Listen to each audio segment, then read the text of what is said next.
찌르는 위치는 중앙보다는 저는 둘 다 아프긴 하더라고요. 자, 피가 나왔나요? 조금밖에 안 나와서 이렇게 짜볼게요. 이렇게들 많이 하고 계시죠? 안녕하세요. 혈당연구 약사입니다. 병원에서 혈당 체크하라고 해서 혈당 측정기도 샀는데 설명을 들을 땐 알 것 같았는데 막상 혼자 해보려니까 헷갈리시는 분들 많이 계시죠. 또는 하루에 도대체 몇 번씩 왜 찔러대야 되는지도 잘 모르겠어서 띄엄띄엄 하고 계시는 분들도 있을 것 같아요. 실제 서울대병원의 한 연구에 따르면 혈당을 적극적으로 꾸준히 관리한 환자의 경우는 그렇지 않은 경우에 비해서 당화혈색소, 공복혈당, 체중, 그리고 합병증 발생에 긍정적인 영향이 있는 것으로 밝혀졌습니다. 하지만 무엇보다도 중요한 것은 스스로 혈당을 측정하게 되면 그 측정된 결과값을 보면서 음식이나 운동, 수면과의 관련 패턴을 이해하게 되고 그로 인해 동기를 얻게 된다는 것입니다. 자기 관리 의지가 높아지면서 생활 습관을 개선하게 되는 것이죠. 혈당을 자주 체크하는 것은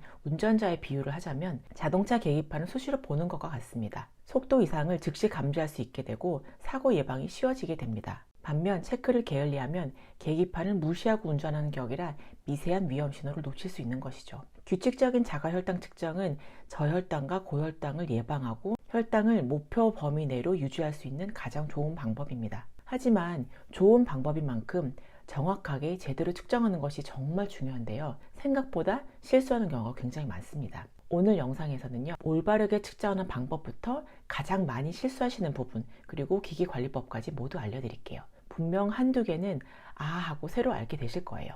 그럼 바로 시작할게요. 영상 중간에 나오는 해당 화면들을 캡처해서 가시면 편하실 것 같아요. 가장 먼저 해야 할 것은 손을 깨끗하게 씻고 완전하게 말리는 것입니다. 너무도 당연하게 느껴지시겠지만 생각보다 제대로 안 씻는 분들이 정말 많이 계십니다. 질병관리청의 자료에 따르면 손을 제대로 씻지 않아서 오염된 손으로 측정하는 경우가 약 26%로 추정된다고 합니다. 손 씻기는 기본 중의 기본입니다.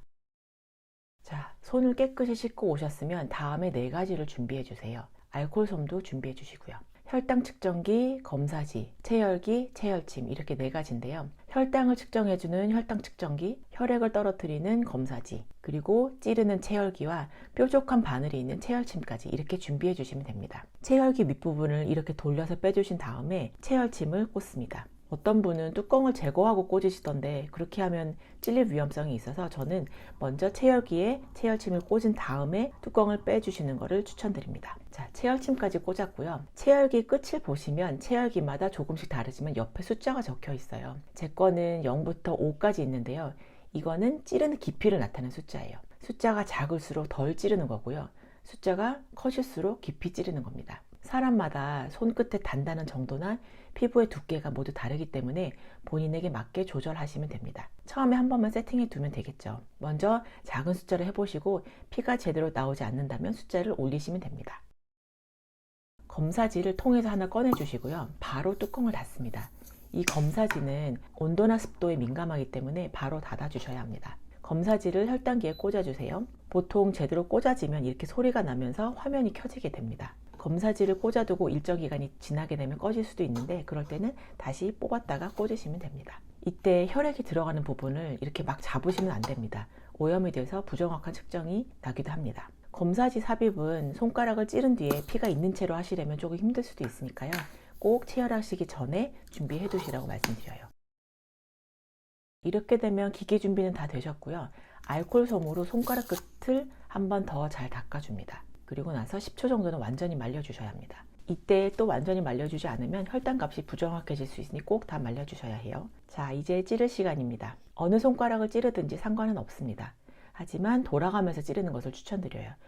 왜냐하면 매번 같은 곳만 찌르게 되면 상처가 생기거나 조직이 손상될 우려가 있고 점점 굳은 살이 생길 수도 있거든요. 찌르는 위치는 중앙보다는 살짝 옆면이 신경분포가 적어서 덜 아프다고 하는데 저는 둘 다 아프긴 하더라고요. 그래도 옆을 찌르는 게 피가 조금 더 잘 나오는 느낌이었습니다.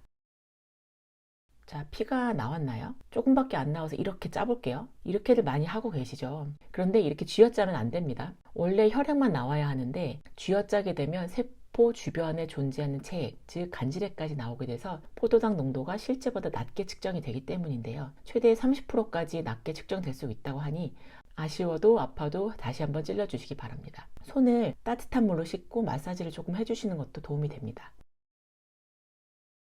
나는 제일 깊은 단계로 설정했는데 피가 잘 안 나온다 하시는 분들도 계실 겁니다. 혹시 예전에 저처럼 이렇게 찌르고 계시진 않나요? 막상 찌를 때 무서워서 움찔하고 뒤로 도망갔거든요. 그러면 안 되는 거지만 저도 모르게 그렇게 되더라고요. 그럴 때는 이렇게 한번 해보세요.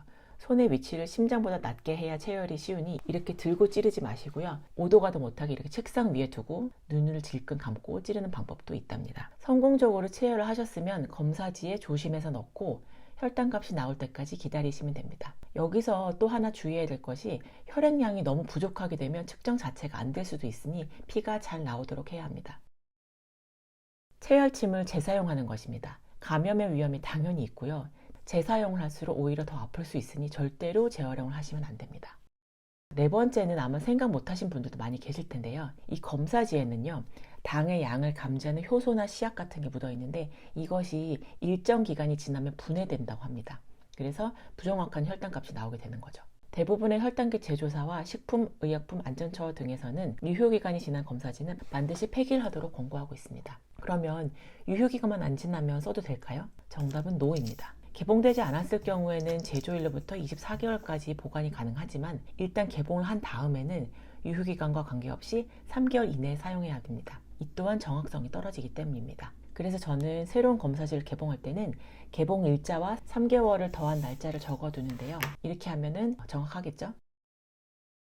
마지막으로 기계 체크입니다. 이 혈당 측정기도 기계입니다. 고장이 날 수도 있고 시간이 지나면 오차값이 커지거나 안 맞을 수도 있거든요. 원래 자가 혈당 측정기의 혈당값과 병원에서 측정한 혈당값은 측정 방법이 다르기 때문에 오차가 생길 수 있습니다. 가정에서는 모세혈관에서 체열을 하는 것이고 병원에서는 정맥혈을 채취하기 때문인데요. 그래서 10에서 15% 정도의 오차는 정상 범위라고 볼 수 있지만 그 범위를 벗어나게 되면 기기 검사를 받거나 새로 교체가 필요합니다. 병원에서 피검사를 하시는 날 사용하시는 자가혈당 측정기를 가져가셔서 같은 시간에 혈당을 재시면 되겠죠. 나중에 이 값들을 비교해 보시면 어느 정도 오차가 있는지를 확인하실 수 있습니다. 전문가들은 최소 1년에 한 번 비교해 볼 것을 권고하고 있습니다. 지금까지는 혈당을 어떻게 올바르게 측정하는지에 대해서 말씀드렸습니다. 개개인마다 혈당 검사 빈도는 모두 다릅니다. 혈당 조절 정도나 치료법에 따라서 검사 횟수와 시간은 모두 다를 겁니다. 하지만 공통적으로 꼭 아셔야 하는 내용 두 가지만 더 말씀드리도록 하겠습니다. 보통 공복 혈당, 식후 2시간 혈당이 굉장히 중요하다고 하는데요. 아침 공복 혈당은 공복이라고 해서, 즉 아침을 먹기 전이라고 해서 다 똑같지가 않습니다. 일어나서 일단 움직이기 시작하면 체내에 에너지가 필요하기 때문에 간과 근육에서 포도당 방출이 활성화되면서 혈당값이 올라가게 되고 기상 직후보다 높은 수치가 나올 수도 있습니다. 대한당뇨병 학회에서는 기상 직후 5분 이내에 아무것도 먹지 말고 마시지 말고 바로 혈당을 재도록 권고합니다. 식후 2시간 혈당은 단순하게 생각하면 밥을 먹고 나서 2시간 이후라고 생각하시기 쉬운데요. 예를 들어서 설명드릴게요. 만약 내가 12시부터 30분 동안 밥을 먹고 나니 12시 30분이 되었다고 칠게요. 이때 식후 2시간 혈당은 언제 재는 게 맞을까요? 2시 반? 아닙니다. 식후 2시간 혈당은 밥을 먹기 시작하는, 즉 첫 술을 뜨는 시점을 기준으로 해야 합니다. 그래서 2시 반이 아닌 12시부터 2시간이 흐른 2시에 재는 게 맞습니다. 그러면 내가 몇 시에 밥을 먹었는지도 기억을 해 두셔야겠죠? 오늘은 이렇게 혈당을 올바르게 측정하는 방법과 많은 분들이 자주 하시는 실수들을 정리해 드렸습니다. 혈당 측정은 단순히 숫자를 확인하는 게 아니라 내 몸의 변화를 읽고 건강을 지켜내는 첫걸음입니다. 작은 습관 하나, 올바른 측정법 하나가 당뇨 관리에 큰 차이를 만들어내거든요. 여러분도 오늘 배운 내용을 생활 속에서 직접 실천해 보시고 혹시 헷갈리거나 궁금한 부분이 있다면 댓글로 남겨주세요. 오늘 영상이 도움되셨다면 좋아요와 구독 부탁드리고요. 앞으로 혈당 관리에 필요한 정보들을 쉽고 정확하게 전달해 드리겠습니다. 지금까지 혈당연구약사였습니다. 다음 영상에서 뵙겠습니다. 감사합니다.